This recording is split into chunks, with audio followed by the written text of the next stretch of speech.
auto lenders under investigation. The Consumer Financial Protection Bureau issuing subpoenas over extended warranties and other add-ons dealers try to sell car buyers, something consumers need to be aware of before shopping for these add-ons. So how do you do that? Joining me now, the car coach, Lauren Fix. Lauren, it's always great to have you on the show. Thank you so much for helping us out today.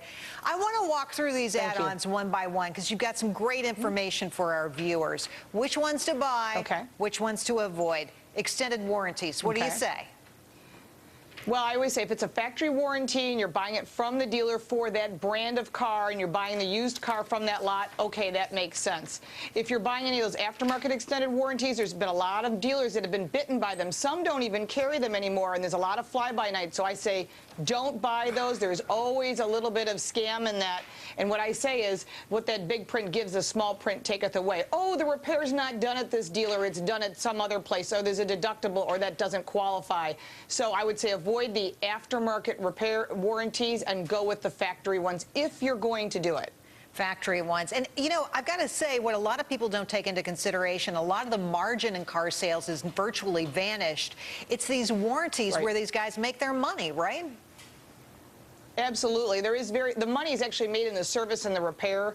The car sale itself is great for cash flow. It's great for the dealership, but there's not huge margins like there used to be. And the warranty is an add-on, especially on a used car where they have to sell it for a certain amount to recoup it because they took it in on trade. All right, what about rust inhibitors, Scotch guards? This doesn't sound good to me. What do you say?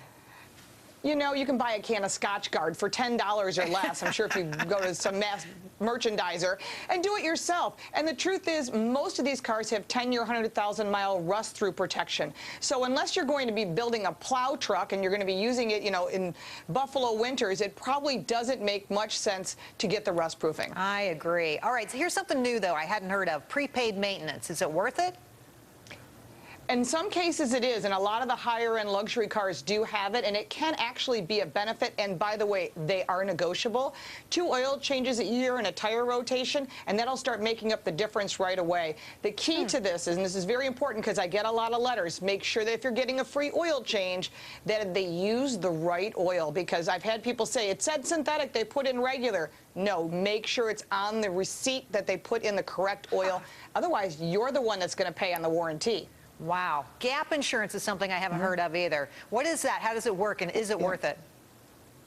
Well, you know, you have no choice when it comes to gap insurance. That means that you are financing more than the vehicle is worth. And I highly recommend that insurance in case you lose your job or something happens and you have to figure out how to pay that payment.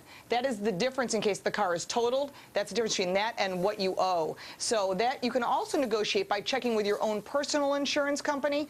But the best thing is don't ever be upside down in a car, which means you owe more on it than it's worth. Well, that's so easy to do because the minute you drive off the lot, you lose so much value. It's almost impossible, it seems to me, to keep the value in your car. When you look at these add-ons, here's one thing that bugs me. You really have to look in the fine print to understand them. How well disclosed is this stuff?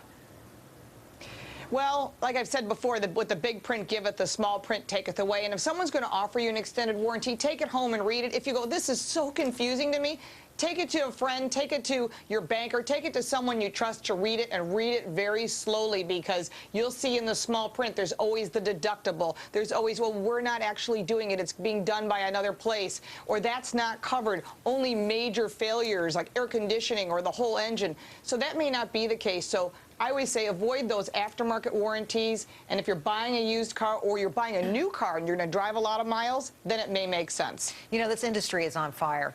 Auto lending is picking up speed, some $783 billion in 2012, the most in 4 years. Will this action by this federal regulator slow this down? Could it hurt the business?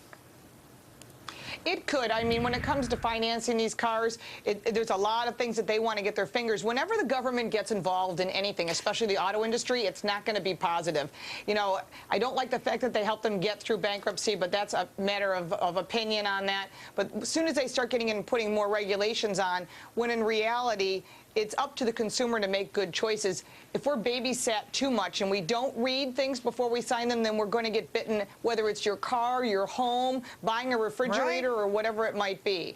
So you really need, it's always buyer beware, and it's always your responsibility. And if you don't have to know it all, but I'm sure you can ask somebody who can.